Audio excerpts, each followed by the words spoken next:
Selamat pagi Bapak Ibu, Saudara yang dikasihi Tuhan. Kita akan memulai ibadah kita dan mari kita satukan hati dalam doa. Bapa di sorga, Bapa yang kami sembah, kami muliakan di dalam nama Tuhan Yesus Kristus. Bapa yang baik, Bapa yang selalu menyertai setiap langkah kehidupan kami. Bapa terima kasih untuk segala keberadaan kami. Terima kasih untuk nafas kehidupan ini yang kami masih boleh nikmati. Terima kasih kami bersyukur pagi ini kami boleh ada di dalam suasana ibadah yang indah.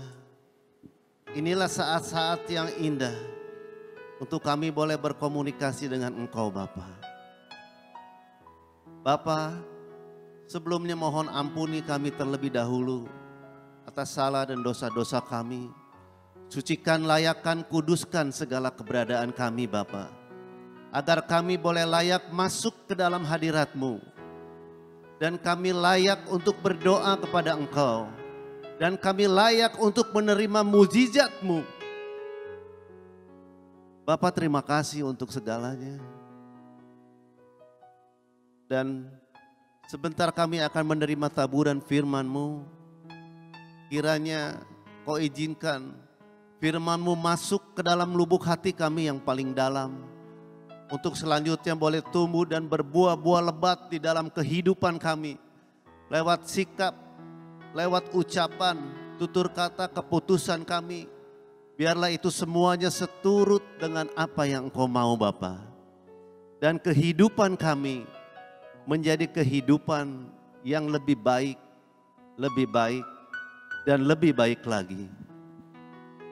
Kiranya Kau urapi Bapak Pendeta Hadi Setiawan yang memberitakan firman-Mu. Kau berikan kesehatan, Kau berkati segala kehidupannya dan keluarganya selalu ada dalam perlindungan dan berkat daripada Engkau Bapa. Kami berdoa untuk seluruh pengerja yang terlibat di dalam ibadah ini Bapa. Baik dari persiapan tadi malam sampai pada akhirnya nanti selesai ibadah ini dan lanjut ke ibadah sekolah minggu dan latihan dan selanjutnya. Kiranya Kau pimpin hamba-hamba-Mu ini Bapa.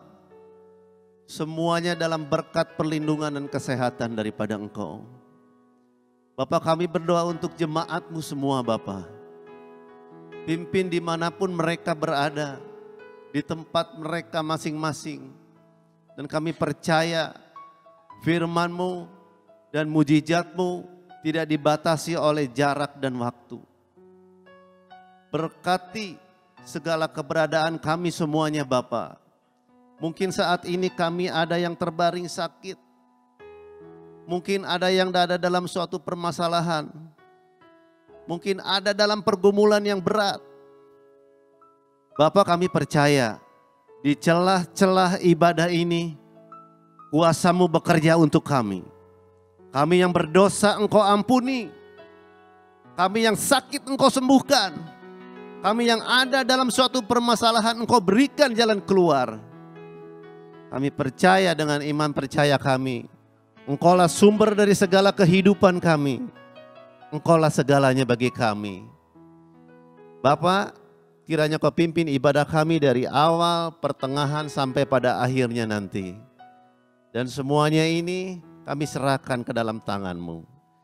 Di dalam nama Bapa, Putra dan Roh Kudus, dalam nama Tuhan Yesus Kristus, kami siap memulai ibadah ini dan kami tahbiskan ibadah ini di dalam nama Bapa, Putra dan Roh Kudus, dalam nama Tuhan Yesus Kristus. Haleluya. Amin. Amin. Haleluya. Shalom Bapak Ibu yang terkasih dalam nama Tuhan Yesus Kristus. Ada sukacita pagi ini. Amin. Luar biasa. Saya yakin dan percaya kita ada sampai di bulan Desember di penghujung tahun 2020 ini semua hanya karena Tuhan. Saya yakin dan percaya kita semua melihat kebaikan Tuhan. Amin. Haleluya. Kita mau katakan Tuhan Yesus baik. Haleluya. Saya undang jemaat Tuhan yang di sini untuk bangkit berdiri.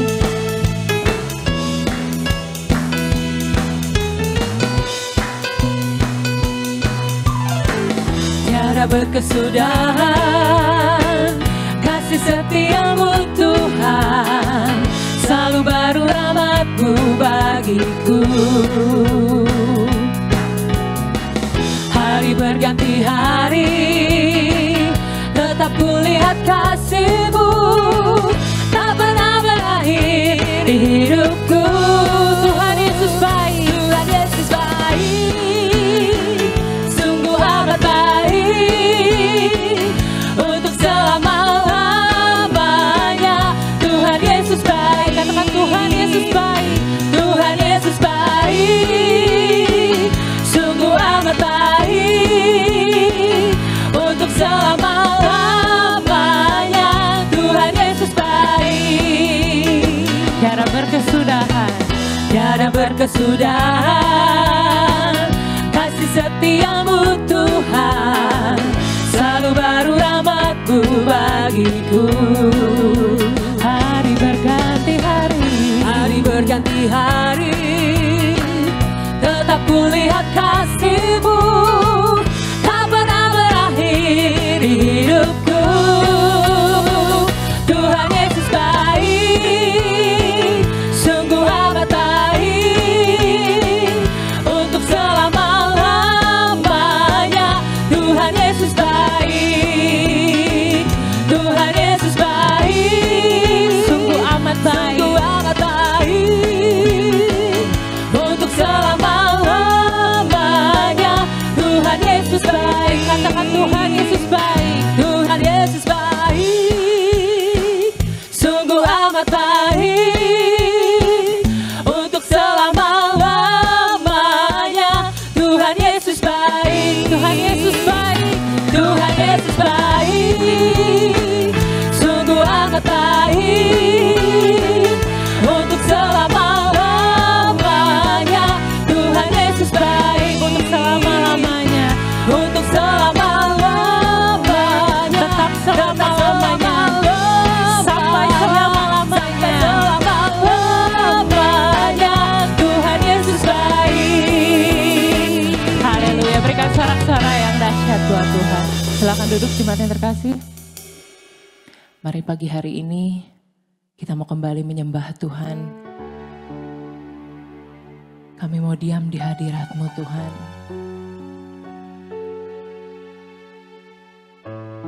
Terima kasih Bapa. Kebaikan-Mu bagi setiap kami dahsyat Tuhan.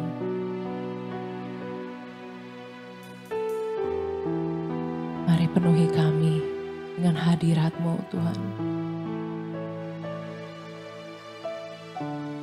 Kami rindu hadirat-Mu Tuhan.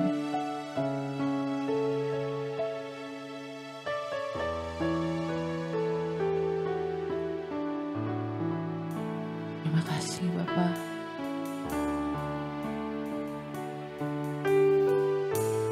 Penuhi hatiku dengan hadir-Mu.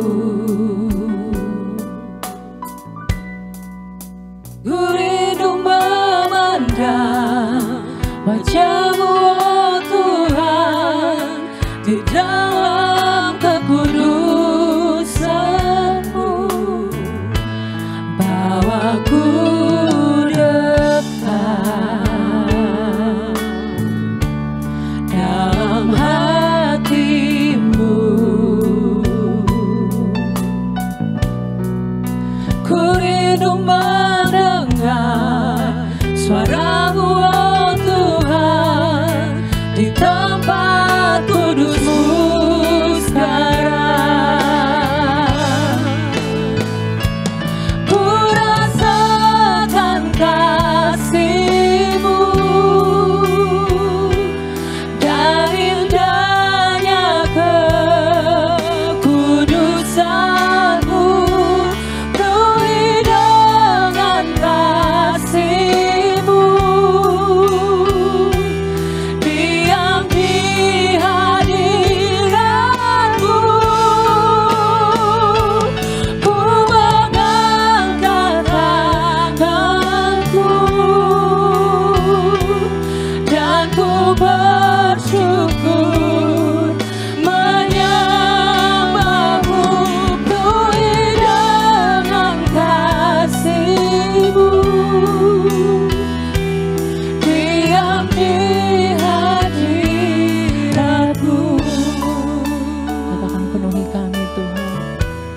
penuhi hatiku dengan hadir-Mu. Dengan hadir-Mu ku rindu mendengar suara-Mu, oh Tuhan, di dalam kekudusan-Mu. Bawaku dekat dalam hati-Mu. Kami rindu mendengar suara-Mu Tuhan. Ku rindu mendengar suara-Mu, oh Tuhan, di tempat kudus-Mu sekarang. Ku rasakan kasih-Mu dari indahnya kekudusan-Mu. Penuhi dengan kasih-Mu, diam di hadirat-Mu. Ku mengangkat tanganku, Kami bersyukur. dan ku bersyukur menyembah-Mu. Penuhi dengan kasih-Mu, diam di hadirat-Mu. Ku rasakan kasih-Mu dari indahnya kekudusan-Mu. Penuhi dengan kasih-Mu, diam di hadirat-Mu. Ku mengangkat tanganku, dan ku bersyukur menyembah-Mu. Penuhi dengan kasih-Mu, diam di hadirat-Mu. Katakan ku rasakan kasih-Mu Tuhan. Ku rasakan kasih-Mu dan indahnya kekudusan-Mu. Penuhi dengan kasih-Mu, Diam di hadirat-Mu Tuhan. diam di hadirat-Mu. Ku mengangkat tanganku, Kami bersyukur Tuhan. dan ku bersyukur menyembah-Mu. Penuhi dengan kasih-Mu, diam di hadirat-Mu. Ku rasakan kasih-Mu, Benar Tuhan. dan indahnya kekudusan-Mu. Penuhi dengan kasih-Mu, diam di hadirat-Mu.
Kami rindu berdiam di hadirat-Mu Tuhan. Sungguh kami bersyukur. Kebaikan-Mu buat setiap kami. Syukur hanya bagi-Mu.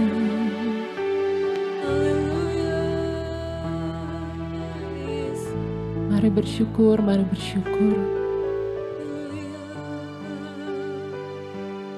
Engkau baik, Engkau dahsyat. Terima kasih Bapa, Engkau baik Tuhan. Oh, Engkau besar, layak ditinggikan. Kami bersyukur, Engkau besar, Engkau dahsyat. Terima kasih Bapa. Ku nyanyi Hosana bagi Rajaku yang duduk di tahta. Aku muliakan dan ku agungkan. Kau layak disembah. Katakan ku nyanyi Hosana. Ku nyanyi Hosana bagi Rajaku yang duduk di tahta. Aku muliakan dan ku agungkan. Kau layak disembah. Ku nyanyi Hosana bagi Rajaku yang duduk di tahta.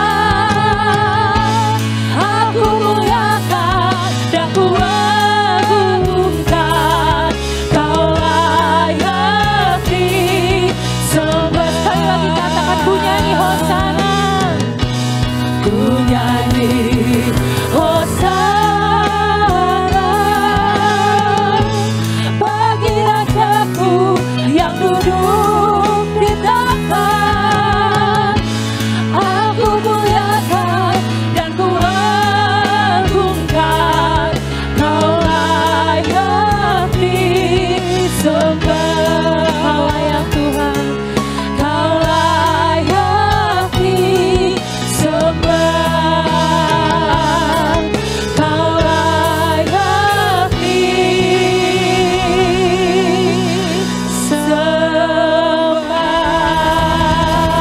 Haleluya, berikan sorak-sorai yang dahsyat buat Tuhan. Saya serahkan kepada hamba-Nya.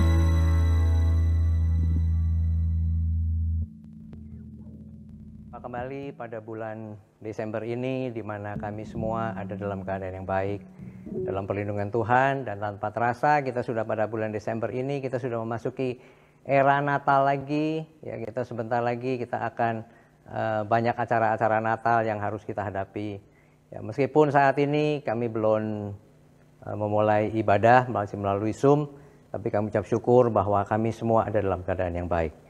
Nah, sebelum kami semua mendengarkan firman Tuhan, mari kita berdoa dulu untuk bersama-sama untuk minta hadirat Tuhan supaya Tuhan yang mengurapi kita semua. Mari kita berdoa.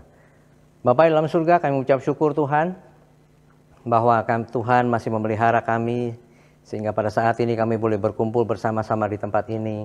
Kami boleh mendengar sebagian dari firman-Mu dan kami boleh diberkati Bapa.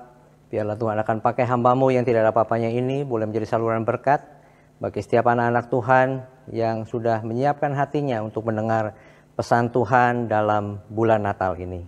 Bapa, kami menyerahkan semuanya dalam tangan-Mu, urapi hamba-Mu, dan kami percaya Tuhan akan berfirman kepada kami semua untuk memberikan suatu penjelasan yang lebih baik, untuk mengingatkan bagaimana Tuhan mengasihi kepada kami semua.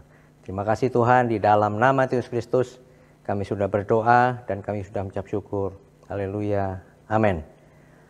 Ya, Bapak Ibu sekalian, Ya, kita ada di bulan Desember dan meskipun kita belum bisa menghadapi ibadah, tapi kami percaya bahwa hadirat Tuhan tetap hadir meskipun kami semua tidak bisa melaksanakan mungkin perayaan Natal semeriah tahun-tahun sebelumnya, tapi kami percaya justru kita ambil hikmahnya bahwa saat ini kita tidak terlalu sibuk dengan mengurusi perayaan, tetapi kita boleh konsentrasi kepada menikmati bagaimana kasih Tuhan, pemeliharaan Tuhan dalam kehidupan kami. Nah, pada saat ini Bapak Ibu sekalian, saya akan menyampaikan sesuai dengan tema yang diberikan oleh gereja, yaitu Yesus datang menyelamatkan manusia dari dosa dan maut. Nah, Bapak Ibu sekalian, saya ingin membahas mengenai 3 makna dari kelahiran Yesus. Yang pertama, Bapak Ibu sekalian, sesuai dengan temanya kita tahu bahwa kita tidak bisa menerima keselamatan dari Tuhan kalau tanpa Tuhan. Nah, jadi kelahiran Yesus ini adalah sebetulnya wujud dari kasih karunia Allah untuk keselamatan manusia. Nah, Bapak Ibu sekalian, sebetulnya kalau kita melihat bahwa kelahiran Tuhan Yesus ke dunia ini untuk menebus kita semua dari dosa, itu tidak terlepas dari peristiwa yang terjadi dalam manusia pertama di Taman Eden, yaitu Adam dan Hawa. Dan saya mengatakan bahwa kelahiran Yesus pada saat ini itu adalah merupakan rentetan peristiwa dari yang saya sebut, maaf ini dengan istilah saya sendiri, adalah skandal ambisi yang terjadi di Taman Eden. Kenapa saya katakan skandal ambisi? Karena pada saat itu Hawa terutama ya, dan juga Adam mempunyai ambisi, dibujuk oleh iblis ingin seperti Allah. Yaitu kalau kita baca dalam Kejadian 3 ayat 5 ya, bahwa dengan tipu muslihat dari iblis maka Hawa terjebak pada suatu kondisi di mana seharusnya Tuhan sudah mengatakan bahwa seluruh buah di Taman Eden ini boleh dimakan. Ya, karena itu merupakan berkat yang disediakan Tuhan bagi Adam dan Hawa. Hanya pohon kehidupan, pohon pengetahuan baik dan jahat itu tidak boleh dimakan. Tetapi justru pada saat itu Adam dan Hawa terbujuk sehingga dia mengambil pohon pengetahuan baik dan jahat itu. Dan begitu dia makan, otomatis sesuai dengan ketentuan yang Tuhan berikan, maka manusia sudah mengecewakan akan perintah Tuhan, gagal dalam memenuhi perintah Tuhan, sehingga manusia yang tadinya diciptakan segambar dengan Allah, kemudian menjadi tidak sempurna lagi. Dan Bapak Ibu sekalian, akibatnya adalah Adam dan Hawa, kemudian mereka diusir dari Taman Eden, keluar dari Taman Eden. Dan ada satu pohon lagi di situ Bapak Ibu sekalian, yang kita tahu yang disebut sebagai pohon kehidupan. Dan pohon kehidupan itu adalah dikatakan kalau kita makan buah dari pohon kehidupan itu, maka kita mendapatkan hidup yang kekal.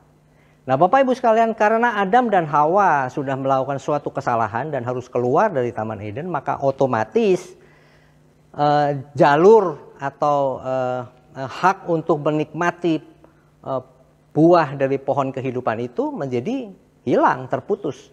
Apalagi Tuhan kemudian menempatkan malaikatnya juga untuk berjaga-jaga mengelilingi pohon kehidupan itu, sehingga tidak bisa dicuri, tidak bisa diambil oleh siapapun juga. Dan malaikat itu digambarkan malaikat yang memakai pedang untuk menjaga pohon kehidupan itu.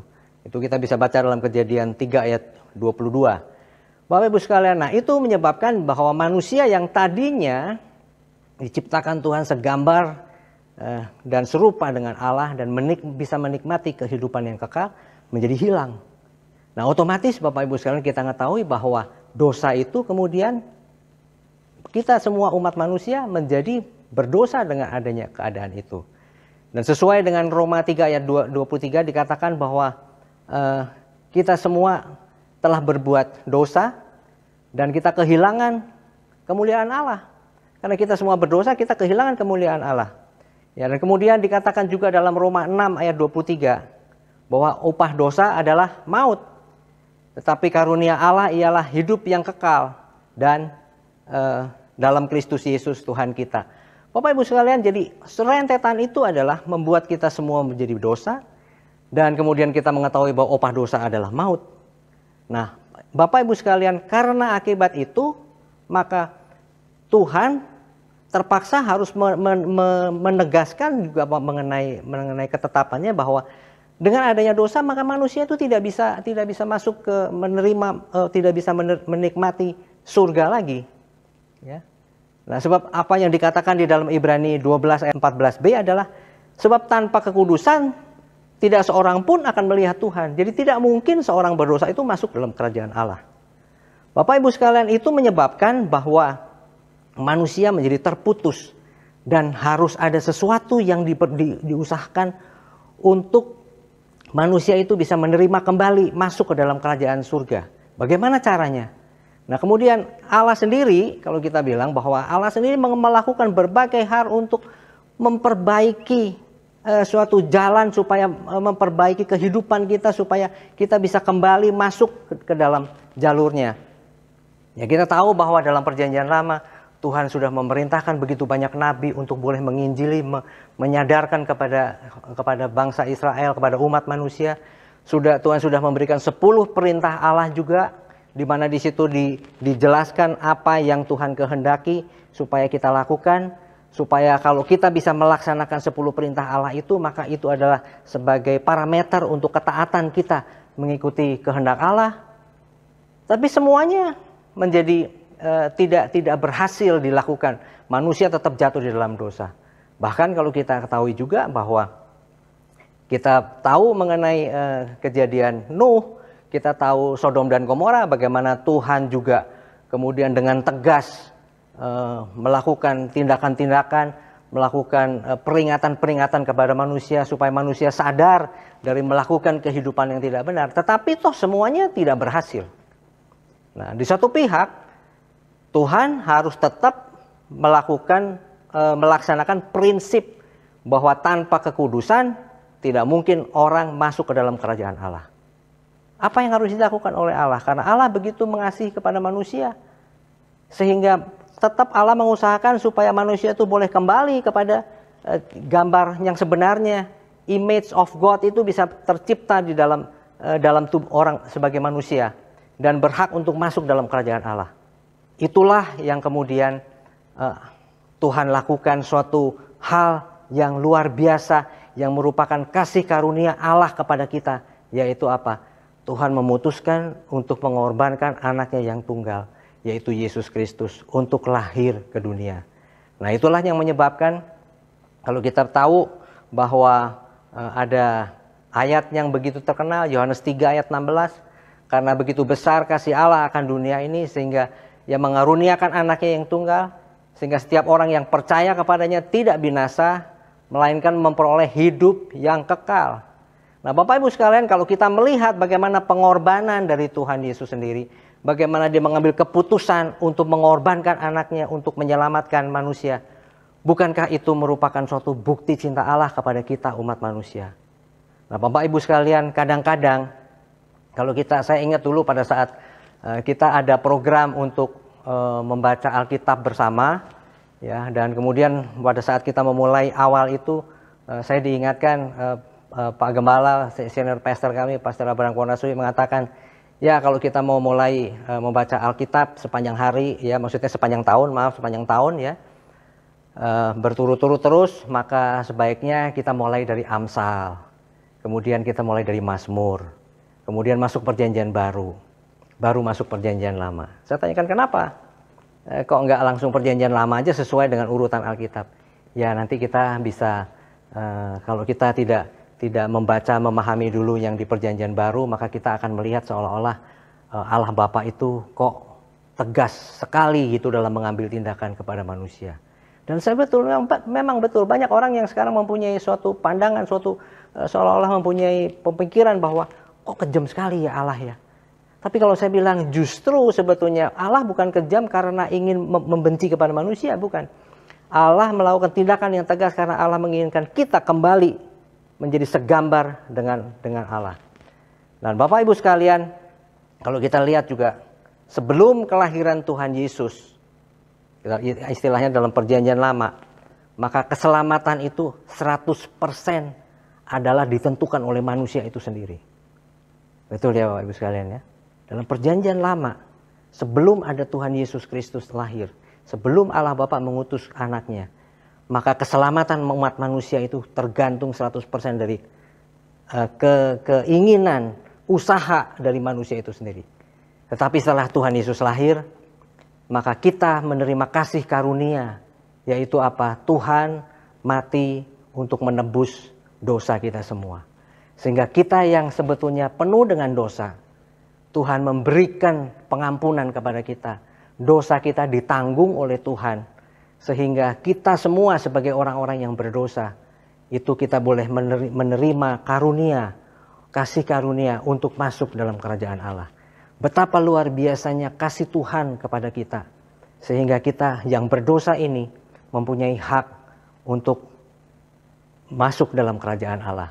Bapak Ibu sekalian, saya rasa ini yang harus pada saat Natal ini kita harus kembali merefleksi, ya, kita kembali harus mengingat bagaimana Allah itu mengasihi kepada kita, dan kita harus mengingat senantiasa bagaimana pengorbanan Tuhan Yesus mati untuk kita. Bapak Ibu sekalian, coba kita bayangkan kalau, ya saya ingat dengan beberapa saat yang lalu Bapak Ibu sekalian, pernah Presiden kita Pak Jokowi yang dulu pada saat sebelum pandemi suka belusukan kemana-mana. Dan saya ingat beliau pernah datang ke satu sekolah ya, ketemu dengan anak-anak sekolah. Dan kemudian ditanyakan kepada Pak Jokowi tanya kepada anak-anak. Kamu cita-citamu apa? Nanti mau jadi apa kalau sudah besar? Ya, ada yang bilang, oh saya mau jadi presiden ya, karena dia ketemu sama presiden. Dia pikir presiden jadi presiden enak gitu ya. Ya, dia pikir, oh saya mau jadi presiden. Ada yang mau jadi dokter, ada yang mau jadi pilot. Dan kemudian yang Pak Jokowi pada saat itu ketawa adalah dia bilang, ada yang anak yang nyaut, oh saya mau jadi YouTuber gitu ya. Ya, mau jadi YouTuber. Nah Bapak Ibu sekalian, setiap anak-anak punya cita-cita sendiri. Tetapi kalau kita lihat Bapak Ibu sekalian, kehidupan Tuhan Yesus, coba kalau kita bayangkan pada saat umur 12 tahun, Tuhan Yesus sudah memulai mengajar di bait Allah.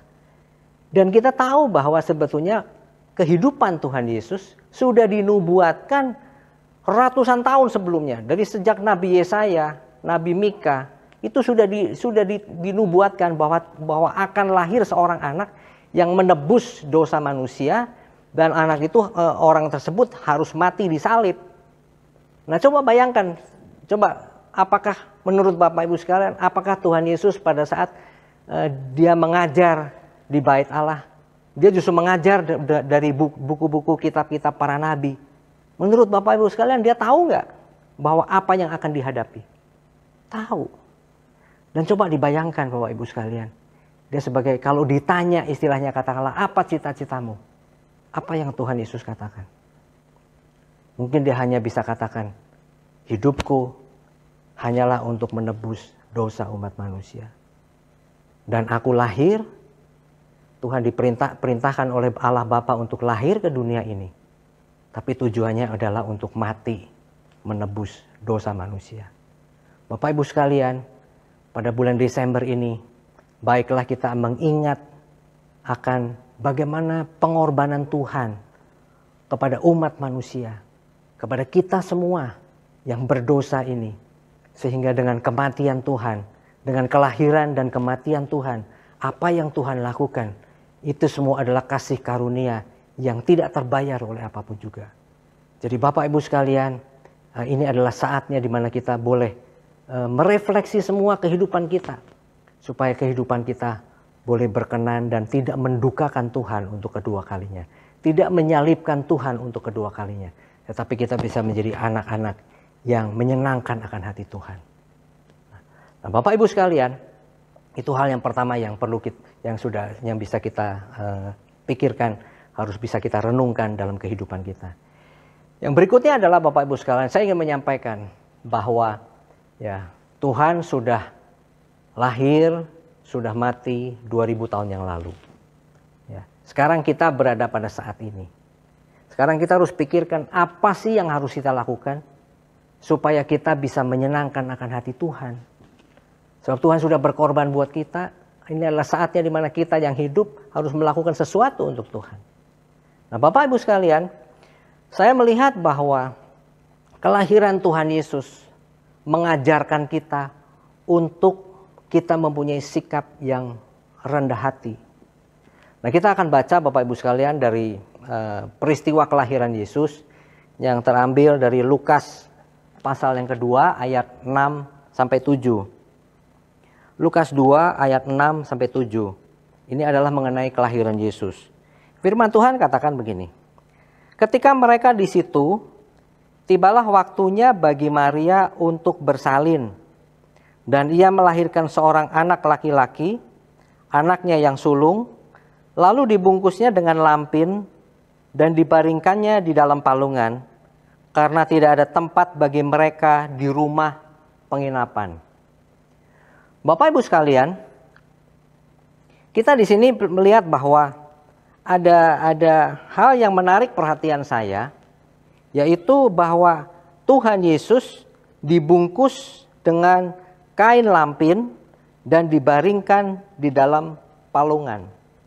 Bapak Ibu sekalian, coba kita pikirkan bersama-sama, kira-kira seorang anak raja, anak Allah yang diutus ke dunia untuk menebus dosa umat manusia, dan pada saat dia lahir, kok sampai lahir di palungan, di tempat yang manusia biasa saja tidak mau untuk menerima itu, apalagi sebagai anak Allah.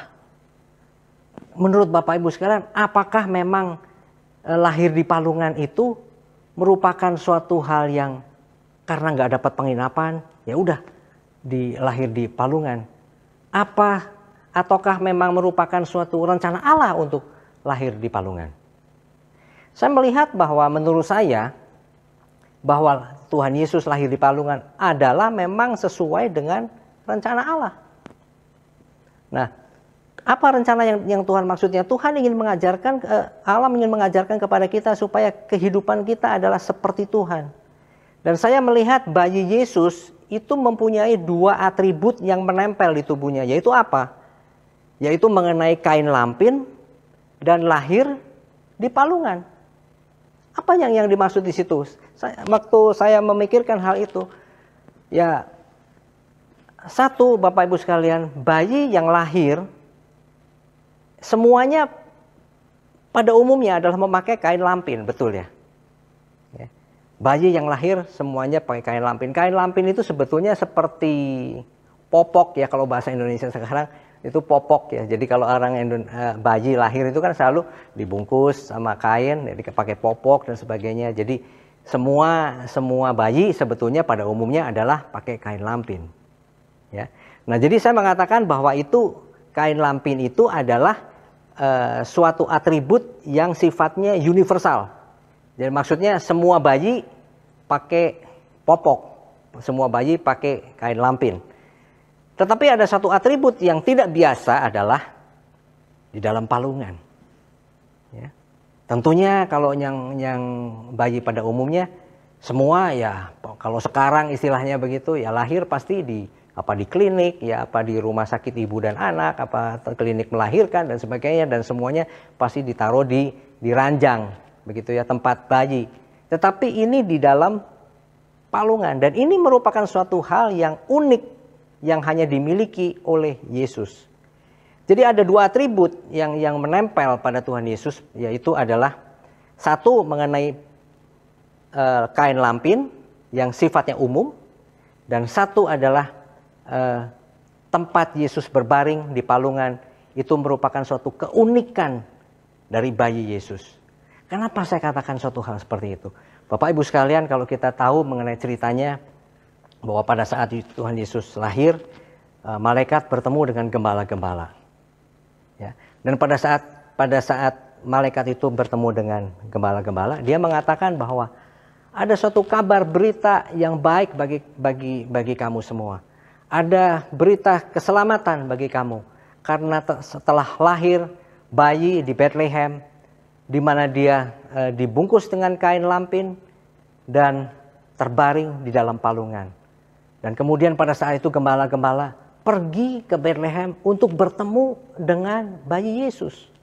Nah, Bapak Ibu sekalian, bisa kita bayangkan kalau atribut Tuhan, kondisi Tuhan pada saat itu hanya beritahu malaikat, kamu silakan gembala-gembala, kamu pergi ke Bethlehem dan cari bayi yang pakai kain lampin. Bapak Ibu sekalian, mungkin Anda gembala-gembala tidak akan cari ke kandang binatang. Dia akan cari ke mungkin rumah sakit. Mungkin rumah sakit yang justru yang besar-besar. Dia pikir masa anak Allah lahir di tempat begitu. Dia pasti akan lahir di tempat yang prestis lah. Ya mungkin klinik dan sebagainya gitu. Dan kita bisa melihat kalau atributnya hanya satu, hanya kain lampin saja, mungkin dia juga bingung. Ya saya ingat waktu ya anak-anak saya semua lahir di rumah sakit Bunda ya di Jakarta. Dan itu ada satu saat di mana bayi-bayi yang lahir itu semuanya ditaruh di ruangan tertentu dan jam tertentu, ranjangnya itu ditaruh di dekat jendela-jendela kaca supaya orang tuanya bisa lihat gitu. Dan pada saat itu kalau kita Bapak Ibu sekalian, kalau yang sudah punya anak pasti tahu biasanya bayi itu mirip-mirip semua gitu. Dan saya ingat pada saat itu ada seorang ayah yang bilang, dia lihat bayinya begitu ya, ini anak itu. Kemudian istrinya datang gitu. Ya istrinya datang kemudian dia bilang, itu bukan anak kita yang itu, bukan yang ini begitu. Ya Bapak. Nah itu Bapak Ibu sekalian, kalau atribut Tuhan hanya kain lampin, itu betapa pusingnya gembala-gembala untuk cari Tuhan bayi Yesus. Tetapi karena ada kriteria lain bahwa dia ada terbaring di palungan, maka itu merupakan suatu hal yang menentukan bahwa ini adalah betul-betul Yesus. Nah Bapak Ibu sekalian, saya mengartikan bahwa palungan itu adalah lambang daripada kerendahan hati, dari kesederhanaan seorang raja yang lahir ke dunia. Nah Bapak Ibu sekalian, itu adalah otomatis Tuhan mengajarkan kepada kita semua bahwa atribut itulah yang harus dimiliki oleh kita sebagai anak-anak Tuhan. Ya. Ada atribut yang universal, yaitu apa? Tuhan lahir memakai kain lampin sama dengan bayi yang lainnya. Ya. Dia tidak merasa lebih tinggi, dia sama dengan yang lainnya. Dia adalah setara dengan yang lainnya. Tetapi ada satu keunikan, dia dibaringkan di dalam palungan. Itu adalah sebagai lambang kesederhanaan dan kerendahan hati. Bapak Ibu sekalian, itu yang harus kita miliki sebagai anak-anak Tuhan. Bahwa kita harus bisa bergaul dengan semua orang. Kita harus bisa bersosialisasi dengan semua orang. Kita tidak boleh merasa bahwa kita lebih tinggi dari orang lain. Kita adalah sama dengan yang rakyat manapun juga. Bahkan itu sama dengan gembala-gembala. Bapak Ibu sekalian, itu gembala-gembala boleh dikatakan sebagai level yang paling rendah pada saat itu. Ya. Tetapi Tuhan mengatakan bahwa itu semuanya sama. Hanya kita sebagai anak Tuhan, kita harus mempunyai suatu hal yang unik yang Tuhan ajarkan. Apa itu? Kita harus punya karakter Kristus dalam kehidupan kita. Dan pada saat ini kita bicara mengenai kerendahan hati. Bapak Ibu sekalian, kerendahan hati tidak mudah dicapai oleh setiap orang. Saya tahu. Karena orang lebih senang dapat penghargaan daripada kita seperti punya kerendahan hati. Kerendahan hati itu kan tidak menonjol ya, kita selalu coba low profile dan sebagainya dengan hidup sederhana. Orang cenderung biasanya tidak seperti itu. Orang pada umumnya kita ingin seperti bahwa kita dihargai, bukan hanya di dalam tempat kerja, bahkan di bidang pelayanan pun kita inginnya kita semua mendapat penghargaan yang baik. Boleh saja. Menurut saya itu suatu hal yang baik. Tidak ada yang salah untuk kita mendapat penghargaan. Tetapi jangan kita menjadi orang yang sombong. Jangan kita menjadi orang yang tinggi hati. Bapak Ibu sekalian, banyak orang yang sebetulnya kadang-kadang kita merasa diri kita hebat. Ya, kita merasa kita ingin ditinggikan, kita ingin dipuji-puji sama orang-orang lain. Tapi sebetulnya Bapak Ibu sekalian, itu bukan karakter yang Tuhan ajarkan kepada anak-anak Tuhan. Bapak, kalau kita ingin dapat dihargai orang, biarlah kita juga harus membuat diri kita yang berharga. Bukan hanya sekedar pamer dengan apa yang kita miliki, tapi biarlah kita juga harus boleh membangun diri kita sendiri. Membuat diri kita berharga untuk dihargai orang. Jadi bukan dari aksesoris kita, tetapi dari diri kita. Ya, banyak orang yang ingin tampil, ya, ingin kelihatannya selalu tampak, ya, untuk pamer begitu. Ya, tapi sebetulnya kalau menurut saya dalam kehidupan kita lebih penting bukan hanya sekedar tampak kita baik, tetapi hidup kita harus berdampak yang baik. Itulah yang Tuhan kehendaki dalam kehidupan kita. Tidak ada salahnya kita menjadi orang kaya. Kemudian kita bisa melakukan bantuan dan sebagainya dengan hebatnya, dengan keangkuhan kita. Boleh, tidak apa-apa. Tuhan tidak melarang untuk kita menjadi orang kaya. Tetapi alangkah baiknya kalau kita bisa menjadi orang kaya. Selain itu kita juga bisa menjadi orang yang berkarya bagi kemuliaan nama Tuhan. Ya. Jadi Bapak Ibu sekalian, kita jangan mencari pujian dari manusia, tapi biarlah kita mencari pujian dari Allah saja. Sebab Tuhan tidak pernah Tuhan hanya melihat hati kita, Tuhan tidak melihat rupa. Ya, itu kita mesti ketahui, ya, bahwa kita sebagai anak-anak Tuhan kita mengetahui bahwa Tuhan tidak peduli dengan paras kita, dengan keberadaan kita luar. Tetapi yang Tuhan lihat adalah hati. Nah, Bapak Ibu sekalian, kita akan baca coba bagaimana kita sikap sebagai anak-anak Tuhan, yaitu dari Amsal 27 ayat 2. Amsal 27 ayat 2 mengatakan begini. Biarlah orang lain memuji engkau dan bukan mulutmu. Orang yang tidak kau kenal dan bukan bibirmu sendiri. Ya, saya baca sekali lagi, ya. Biarlah orang lain memuji engkau dan bukan mulutmu. Orang yang tidak kau kenal dan bukan bibirmu sendiri. Jadi maksudnya begini Bapak Ibu sekalian. Kalau kita memuji diri kita sendiri, itu suatu hal yang tidak sesuai dengan firman Tuhan. Jadi biarlah kalau kita memang dengan kerendahan hati, nanti orang lain yang akan memuji kita. Dan itu akan memuliakan nama Tuhan. Nah Bapak Ibu sekalian, yang berikutnya adalah, yang ketiga adalah, sebetulnya kelahiran Tuhan membawa berkat. Dari awal Tuhan sudah lahir untuk memberikan berkat kepada umat manusia.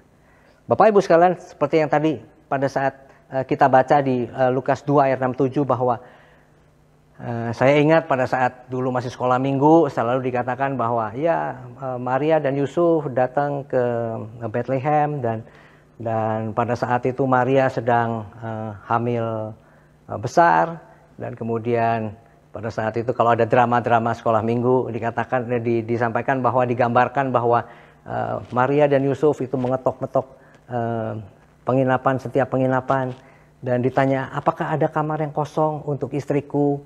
Istriku sudah hamil besar dan mau melahirkan. Dan kemudian selalu dijawab dengan apa? Tidak ada kamar kosong. Tidak ada kamar kosong. Tidak ada kamar kosong. Sehingga akhirnya Maria harus melahirkan di tempat yang sebetulnya tidak layak. Tetapi menurut saya yang tadi sudah kita pelajari bahwa kelahiran Yesus memang by design, ya, dari Allah untuk memberi pelajaran kepada kita semua. Tetapi Bapak Ibu sekalian, kalau kita lihat bahwa pada saat Tuhan Yesus masih di dalam kandungan dan Maria mencoba mencari penginapan, menurut saya adalah sebetulnya Tuhan Yesus itu sudah beritikat untuk memberikan berkat kepada bidang usaha. Mungkin pada saat itu kalau kita katakanlah adalah businessman dari pemilik penginapan. Ya, saya membayangkan begini Bapak Ibu sekalian. Kalau katakanlah ada penginapan yang kemudian mau menyisihkan kamar untuk Tuhan Yesus, ya, menyisihkan satu kamar untuk Maria dan Yusuf dan melahirkan di situ, apa yang akan terjadi kira-kira dengan penginapan itu? Saya yakin penginapan itu akan ramai sampai sekarang Bapak Ibu. Ya, kalau kita ke Israel, kita sekarang selalu pergi ke tempat di mana Tuhan Yesus dilahirkan, ya, itu apa ya istilahnya, apa ya, Church of Nativity apa ya kalau saya tidak salah ingat, ya. Nah itu semua orang, dan itu setiap hari ribuan orang, mungkin puluhan ribu orang datang dan kemudian selfie di situ. Nah, coba kita bayangkan Bapak Ibu sekalian, kalau istilahnya ada penginapan yang kemudian menyediakan tempat bagi Tuhan. Kira-kira tempat itu diberkati nggak? Sampai sekarang rame nggak? Pasti rame. Mungkin yang tadinya hanya sekedar losmen sederhana ya pada saat itu ya, mungkin karena kita bicara 2000 tahun yang lalu ya, losmen sederhana yang sekedar rumah saja. Kalau mereka menerima katakanlah Tuhan Yesus lahir di situ, waduh, begitu banyak orang yang datang ke tempat situ untuk menyaksikan bagaimana kamar yang Tuhan Yesus pakai, ya. Bagaimana hotel itu pada saat itu mungkin ada bagian-bagian tertentu yang kemudian didekor untuk pada saat sesuai dengan keadaan aslinya. Ya, saya yakin mungkin losmen itu sekarang sudah menjadi bintang 5 mungkin ya. Bayangkan kalau semua orang berlomba-lomba untuk bermalam di situ. Kan itu suatu berkat yang luar biasa. Nah, Bapak Ibu sekalian, sebetulnya dalam kehidupan kita sebagai businessman, banyak orang yang kelihatannya tidak mau melibatkan Tuhan. Seperti juga saya yakin dengan pemilik penginapan itu. Mungkin pada saat dia mencoba untuk melihat, dia lihat, oh siapa sih yang datang? Kelihatannya modelnya kurang meyakinkan gitu ya. Bukan seorang konglomerat yang pakai onta datangnya lah gitu ya. Itu mungkin datang hanya pakai keledai kecil yang mungkin sudah lusuh. Ya, mungkin Yusufnya juga lusuh, Marianya juga begitu.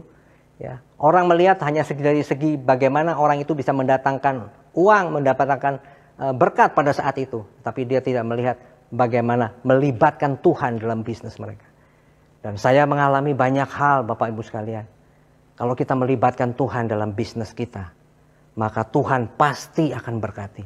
Tuhan tidak pernah terlambat untuk menolong meskipun dalam situasi pandemi pada saat ini. Ya, kalau kita berserah kepada Tuhan, membiarkan Tuhan terlibat dalam bisnis kita, maka saya yakin Tuhan akan memberkati. Nah, banyak orang yang kadang-kadang begini, waduh repot Pak, kalau kita bisnis kita, waduh terlalu rohani nih, terlalu rohani buat kita, repot Pak. Ya, kita nggak bisa korupsi, ya kita nggak bisa ngemplang utang, kita nggak bisa bohong dan sebagainya ya.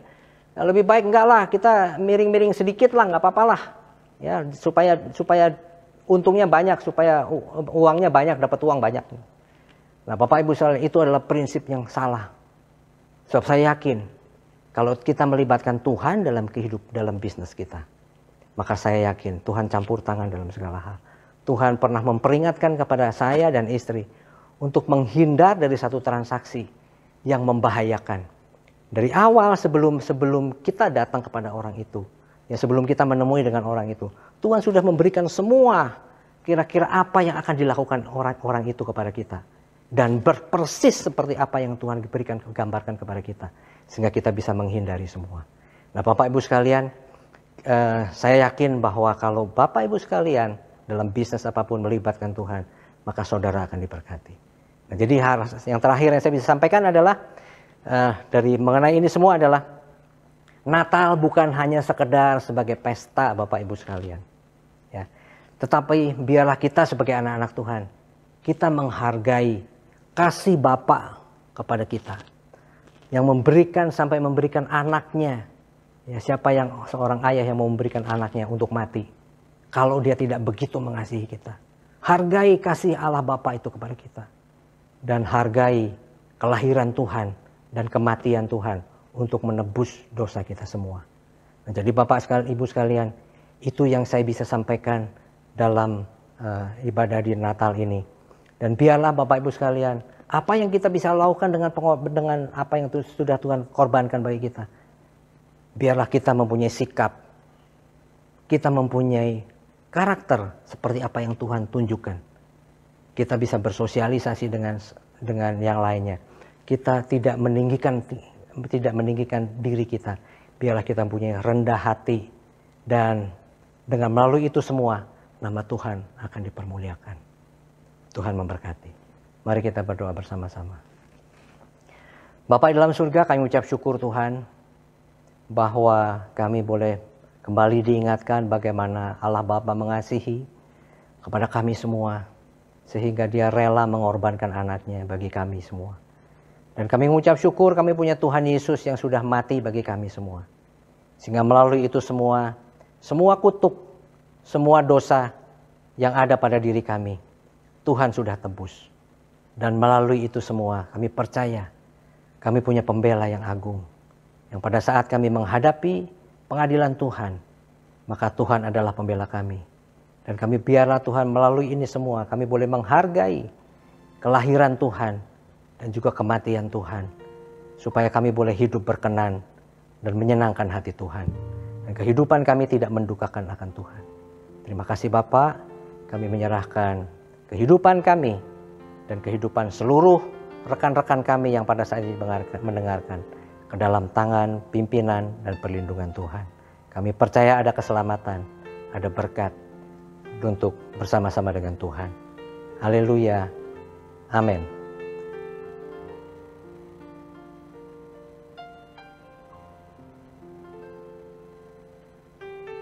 Puji nama Tuhan, terima kasih untuk hambanya Pastor Hadi Setiawan yang sudah menyampaikan firman Tuhan dan saya percaya memberkati kita semua.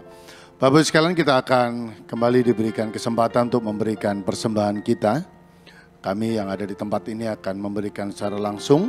Dan bagi Bapak Ibu yang ada di rumah bisa memberikan melalui online transfer. Ada 2 nomor rekening yang tertera di layar Bapak Ibu sekalian.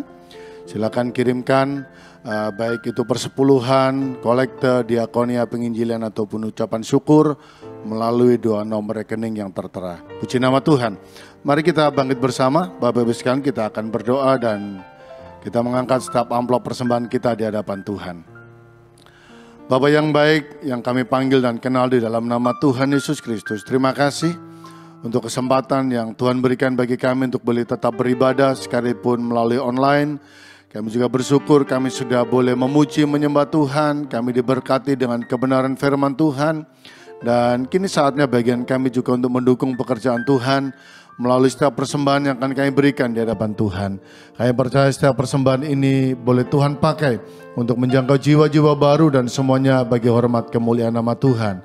Kami juga bersyukur bahwa kami boleh diberikan kesempatan mendukung pelayanan dan pekerjaan Tuhan di tempat ini melalui ibadah online Zoom yang sudah berjalan. Bapak terima kasih, kami mengucap syukur dan kami siap memberikan persembahan kami di dalam nama Tuhan Yesus Kristus. Haleluya. Amin. Silakan duduk kembali Bapak sekalian.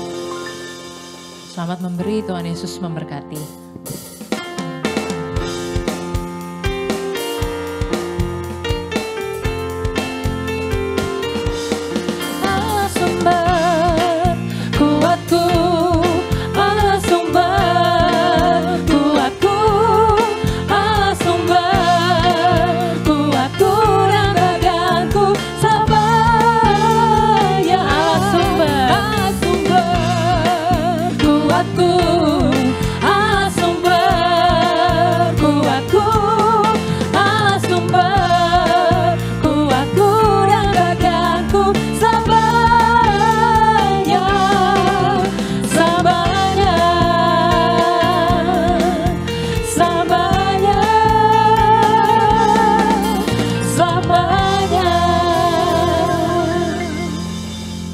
Serahkan kepada Bapak Gembala untuk doa berkat. Baik, kita dapat bersyukur dan terima kasih atas pemberitaan firman Tuhan yang Tuhan izinkan melalui hamba-Mu Pastor Hadi. Biar Tuhan menyertai kehidupan Pastor Hadi, kesehatannya, keluarganya, rumah tangganya, usaha, bisnis, pekerjaan, bahkan apapun yang dia lakukan, kerjakan, berbuat di mana Kristus dipermuliakan, engkau buat berhasil keberuntungan dalam kehidupannya. Bahkan rekan-rekan sekerja Tuhan dan hamba-Mu, Pastor Hadi Tuhan, semuanya tanpa kecuali Bapak hamba berdoa, mereka akan melihat pelayanan pekerjaan Tuhan yang sekarang luar biasa saja digenapkan melalui pelayanan GBI Kristen Ministry Bogor.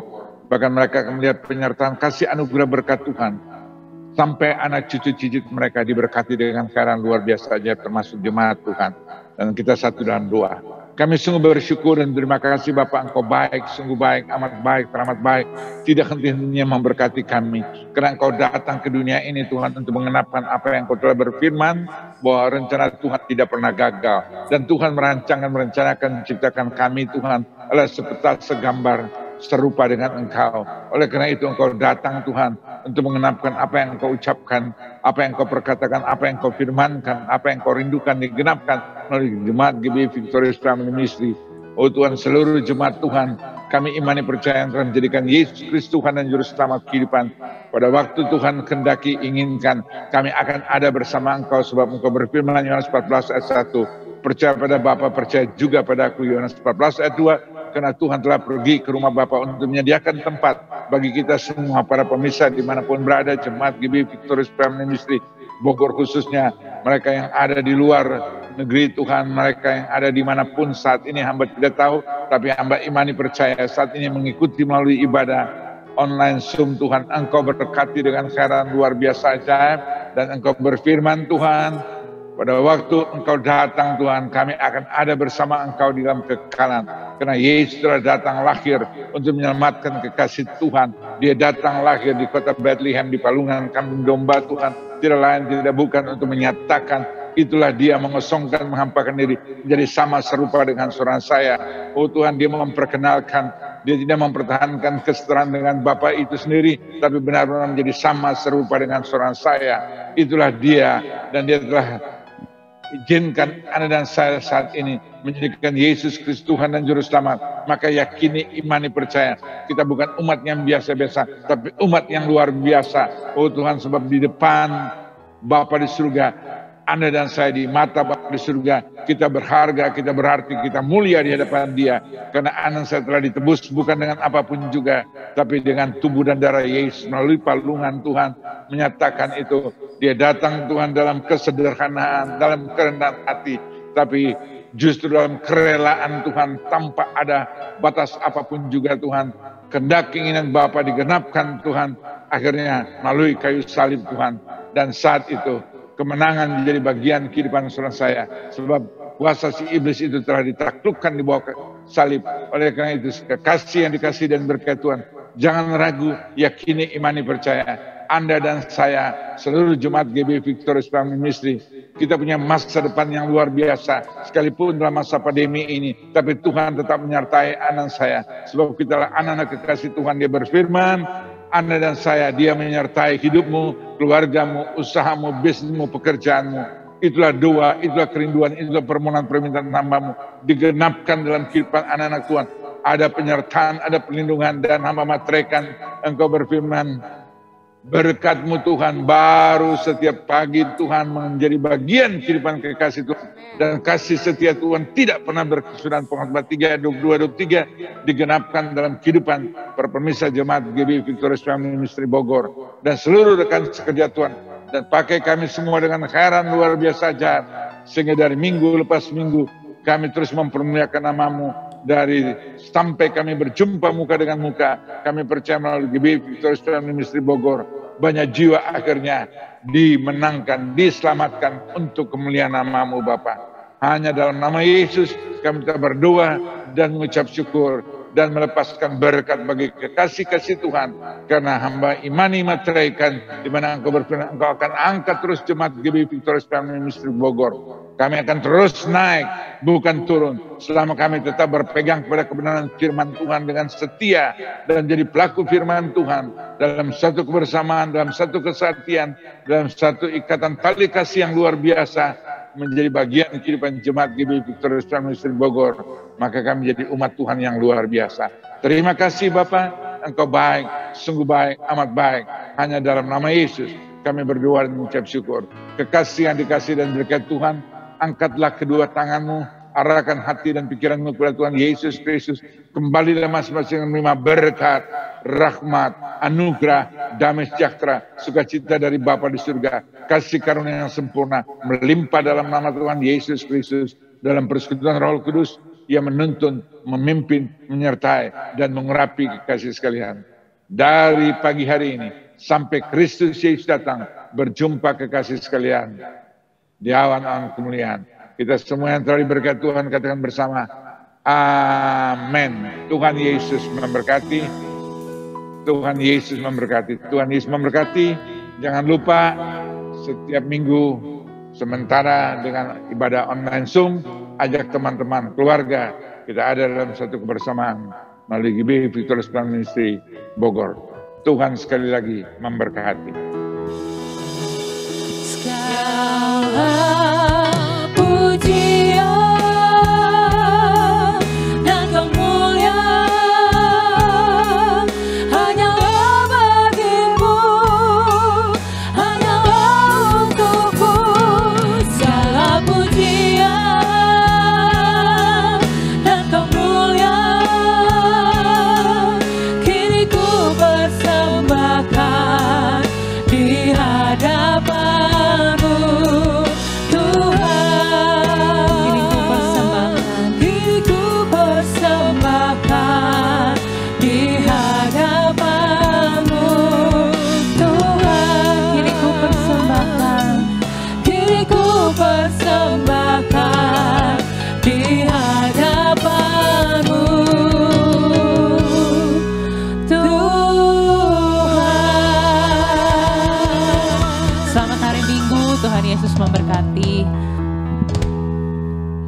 Baik Bapak Ibu, kita langsung ambil foto sebagai dokumentasi.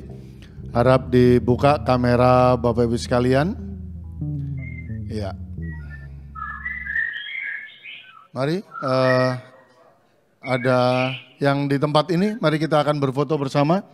Kita tetap pakai masker. Pak Tommy 3 berarti ya. Iya, tadi saya ngitungnya 2, Pak Tommy 3. Baik, yuk kita mau berfoto.